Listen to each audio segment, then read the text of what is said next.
Yeah, what's up? Base! Boxing Basement, Triple B in the house. Hi to all the funds. It's great. I hope you guys are all alright. Enjoying the hot weather. To be honest with you, it's damn hot, man. I don't even like it, man. I think maybe I got old. But, so I'm talking about Alexander Usyk with Daniel Dubois on the 19th of July. So it's close, you know. I kept on thinking in my head it wasn't for months, but no, man, it's like, less than 3 weeks. Huh? Usyk vs Dubois 2, I should say. The most important thing, And in the first fight, Usyk absolutely smoked Dubois. And all the whinging about, he wasn't hit low. He was definitely hit low. Did he take time off? Did he take a lot of time off? Yeah, but he's allowed to.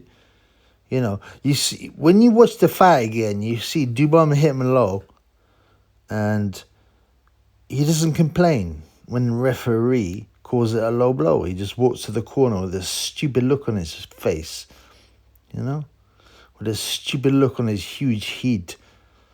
You know what I'm saying? And I said, right, you remember Daniel Dubois was meant to fight Joseph Parker. And you remember I did a video, I don't know if you watched it, and I said he's pulled out this fight.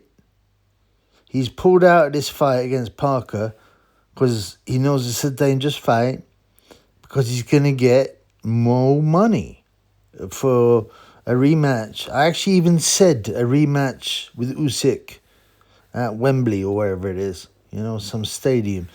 And Joseph Parker agrees with me, And I said that months ago. And, I was right. What's happening? Well, we're getting Usyk vs Dubois 2. And it's a weird fight in some ways. Because Usyk is going to be obviously 2 years older, 38. Yeah, he keeps in good shape. He's not a drunkard. He's not a degenerate.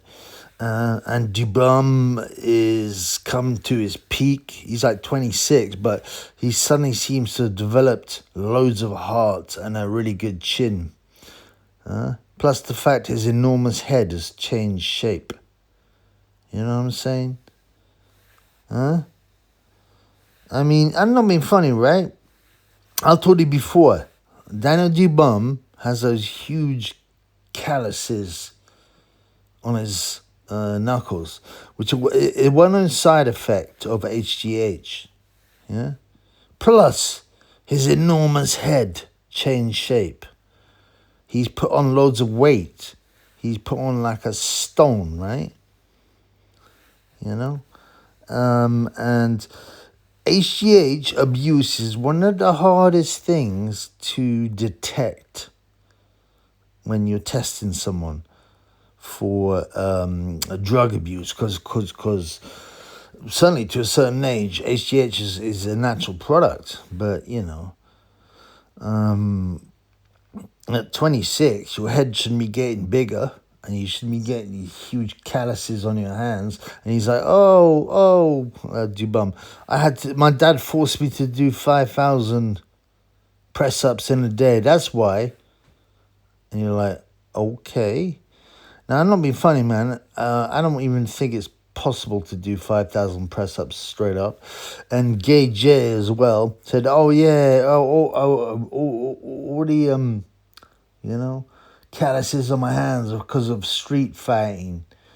Now, I'm not being funny, man. If you're a heavyweight in Watford, and your hand is full of calluses from street fights, man, you would do some serious time. You're getting nicked, man. Where's all the people coming out saying, oh yeah, I got knocked out by Gay J? There are none, because it's a lie. And they also, all these like I say, I call them calluses, all these lumps that appear on their hands, they change. Yeah. They're not the same all the time. They change, and they appear on the knees, on the toes, generally the joints. You know, it's like it reminds you of Evander Holyfield, right? Now, Evander Holyfield, you know, when he was natural as a cruiserweight, you know, he's a very good fighter. You know, one of the best cruiserweights ever. I think Usyk would have beaten him, to be honest with you. And then he moved up to heavyweight. And what happened? He lost all his hair. He suddenly lost all his hair. And his head grew to a completely different shape.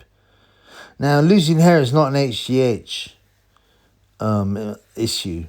You know, it's not a side effect of HGH, but it's a side effect of too much testosterone, steroids, this kind of thing. You know, suddenly Holyfield lost all his hair in about a year.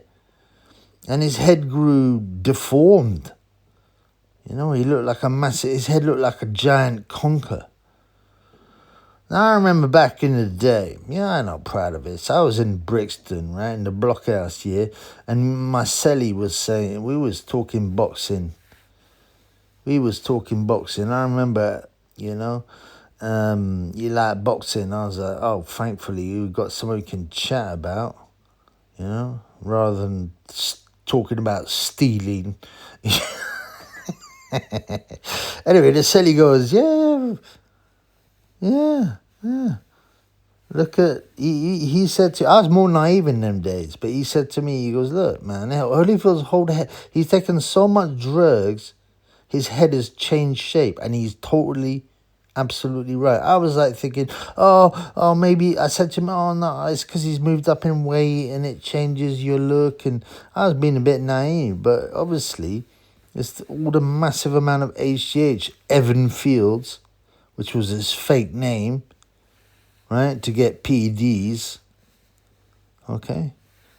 Yeah, it's because he took all them HGH, took so much HGH, his head changed to the shape of a conker. And, you know, I mean, he's always been able to take a punch, and he's a good fighter, and you see them huge traps on him, and come on, man, there's no one more obvious, than Holyfield. Being a PED abuser, and well, in the modern day, Gay J and Dubois, right? Except there's one thing, right? The expert Ottawalin doesn't believe this is possible. Why? Hey guys, of course, Evander Holyfield never took PEDs. He's never failed a test, okay, guys? I mean, Otto is such a bum. He's such a typically naive Swedish guy. You know, an idiot who actually believes everything he reads in the papers. Hey, guys, diversity is our strength. We all bleed the shame. But, I mean, you know, there's no more obvious. There's so many ways, by the way. I'm going to do a video on this, and a serious video. There's so many ways to swerve a drug test, yeah? Number one, for example, you have a fake willy, like Mike Tyson used to have. So, and you get someone else's urine, and you know, you get a kid's urine, and obviously it doesn't test. Or, you know, you cycle drugs, okay? So you make sure when you're being tested, you're off the gear, you know? You take products that are difficult to detect, or you mask them. So you mask them with other drugs so they can't be detected in tests. Or you use drugs that are new and have not been tested for. You know? It's pathetic, man, these idiots like Otto Wallin. Another one is Shane Mosley. Have you seen him recently? I need to do a video on him, man. He looks messed up, man. His head is gone. He seems to have lost all his hair. Again, probably through PEDs. And, you know, he's put like boot polish on his head. But he's got these massive cheekbones. He's always had these massive cheekbones, and they got even bigger. That's another sign of HGH. Unusual bone growth late in your life. You know? Your head, your bones, they stop growing when you're, I don't know, what, 21? You don't suddenly get huge bone growths when you're 35. And Shane Mosley, he never fared a test. But he did admit that he had taken products and worked with Victor Conte. So, you know, what you know about that, homeboy? Anyway, they had a couple of weeks ago, a few weeks ago, I was going to do a video on this. They had like a face-off, you know, at Wembley or whatever big football stadium they're having the Dubois Usyk 2 fight. Yeah. And notice this. What do you notice? Only the really red-pilled will notice this. Look at Usyk's leg. Look at the fact one of his trouser legs is pulled up. What's that about? Well, you know, like Usyk, right? You know, he ain't, I don't know, he's 38, right? He's from Ukraine. He ain't trying to be like a rude boy from the, you remember the 90s? Yeah? Weirdly, you get all these rude boys, and they would pull up one leg on their tracksuit. So they would have, you know, one leg would be all the way down to their creps, their trainer, and the other leg would be pulled up. Yeah. And, you know, but possibly they were just copying other rappers that had been bought. But what does it mean? Well, it's a secret society sign. It's a secret society sign. Yeah. Check out this visual. Yeah. What does that tell you? Well, it tells you you're part of the crowd. And many people will say, if you want to make it in entertainment, sports, whatever, you have to be part of that society. And this is not the only sign with Usyk, and it's a shame, man, because he's an Orthodox Christian. I think he's just been forced and bullied into it. You know, does he truly believe it? Probably not. But you know, it's like, well, Usyk, either you you represent us, and of course, because of the Ukraine thing, you know, he's a great PR story. You know.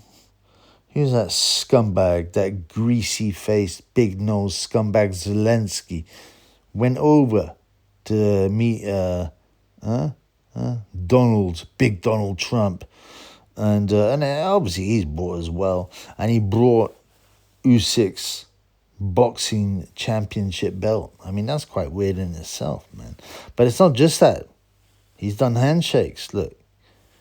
This guy called Hennady Budkevich, I don't know if I can pronounce it rightly. He's some Ukrainian business magnate. Yeah, and a bunch of other people, and he's doing the handshake. The secret society handshake. There's a lot of them, by the way, so it can be quite difficult to tell whether someone's actually doing it or whether they're just like giving some love. But, you know, there are a lot of different kinds of handshake, and this model fits it. And he's done it again and again. And also, there's a video of him playing chess with Terence Crawford. Now, you might think, oh, it means nothing. Normies, idiots, fools, blue pillars will say, they're just playing a game of chess. It's a PR thing. They just want to take a picture of them playing chess to show their friends and they're intelligent. And no. What's on the chess? What's on the chessboard? Yeah, it's a checkerboard, black and white. If you don't know what that means, then do some research, for crying out loud. Right? For crying out loud. You know? And, you know, it's happened several times with, especially in boxing, big boxers. It's like a sign, like, I'm bored. Gay Jay was playing chess. Suddenly he's a big chess player. They used to say Lennox Lewis is a big chess player. You know, they're just two wrong-uns that have been bought. You know what I mean? They're just two wrong-uns who have been bought. Anyway, about the fight. Well, I mean, it's you know, it's pay-per-view. DAZN, who were bragging, they were bragging on, this is the end of pay-per-view, and like charging you $1.99 so they can suck you in. And now every half-decent fight is pay-per-view. Even Itauma, Dillian White is pay-per-view. I mean, you're talking about a prospect who hasn't proved himself. These slightly fruity, well past it fighter who's failed like 3 drug tests, and that's pay-per-view as well. Hamza Shiraz, Edgar Berlanga, is pay-per-view as well. I mean, what's the point of having DAZN? You know, what, you watch a few whack fights with guys you've never heard of. Anything worth watching is pay-per-view. It's disgusting, man. You know, obviously I'm not going to pay. I might do for the Usyk Dubois fight just because I'm going to do a live on it. So I want to make sure that I can see the action. You know, like Otto Wallin from the culture. I want to make sure I can watch the action. Okay, now there are 6 fights at this point, and I'm assuming that's all there's going to be because, you know, we're less than 3 weeks away. So Usyk, Dubois, not a bad fight. You know, because Usyk obviously is aged. Dubois, you know, has suddenly become a completely different fighter with a huge deformed head that can take a punch. He's suddenly developed heart. He's suddenly put on, like, you know, a stone and a half. You know what I'm saying? So it evens it up a bit more.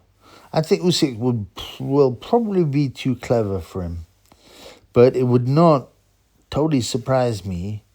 Everyone gets old, man. Yeah, you can't beat time, man. Everybody knows you can't beat time. And, you know, there's a chance Dubois might be hitting Usyk at the right time. He might stop him with a genuine body shot instead of a nut shot. I think Usyk will be too clever and win on points. Last time he made Dubois quit like a pussyhole, right? But I think he might win on points this time because Dubois seems to have suddenly developed a chin. And that's probably the HGH and his huge heat. What else there? So on Undercard, Lawrence Okoli vs. Kevin Lerena. Heavyweight, that's not a terrible fight.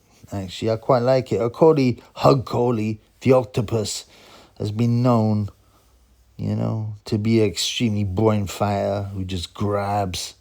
I mean, Chris Billum-Smith, like, just humiliated him. You know, he even grabbed Chris Billum-Smith as he was falling to his knees, and his head was like, you know, right next to Chris's nutsack. Lerena is a weird fighter. He's half decent, but you know, and he knocked down Daniel Dubois 3 times in a round, but then he seemed to stop. It was like he almost decided, whoops, I'm not going to win this. But you know, that's a fight he should have won if it was real. You know, that's a decent fight as long as Hug Coley actually fights. The problem with Hug Coley, if he fights anyone who's, you know, intimidating, all he does is grab. There's Daniel Lapin vs. Lewis Edmondson. That's okay. Andrei Novitsky vs. Vladislav Sirenko. Good fight. 2 unbeaten Ukrainian heavyweights. And that's where you get the theme. It's going to be a totally Ukrainian theme. Why? To push the pro-UK, anti-Russian theme. Yeah, they're going to be pushing that a lot. And a couple of other fights, some bum I've never heard of. Oh, Aadam Hamed. Aadam Hamed is fighting. You know, he's a complete bum. You know, do you remember the first fight Aadam Hamed fight? Boxed in? And he fought a literal 17-year-old that looked like he'd been pulled out of the sewers of Romania and pulled off, his bag of glue and thrown in the ring against Hamed. Hamed's a bum. He's got 5 wins now, but against utter bums. And, it's okay at the beginning of your career to fight, have a few easy fights, but he's only on the show. If Aadam Hamed's name was Adam's Smith or Mohammed or Aadam, whatever, he'd be desperately trying to find fights on a small show, and the promoter's going, look, man, you got to sell some tickets, blood, But because he's a Hamed and he's Nazim Hamed's son, he gets to fight on the bill, and he's fighting some guy who's a complete bum again, a guy who has 3 wins, 0 KOs, 24 losses.